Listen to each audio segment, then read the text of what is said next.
人にもだいしてさ、少しなんかつまんない話聞いてたんだけど、みんなそっちに行っちゃってるからね。もうあってもね、もうつまんない話聞かなくていいからね。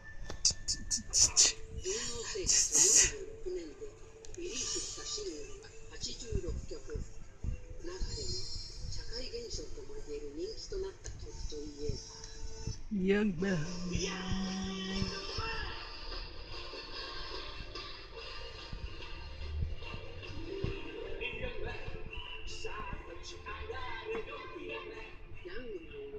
オリコン5週連続1位を獲得しました。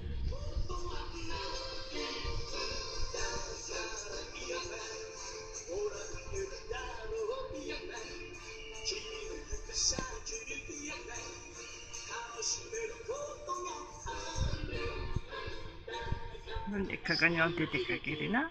人生の伴侶として選んだ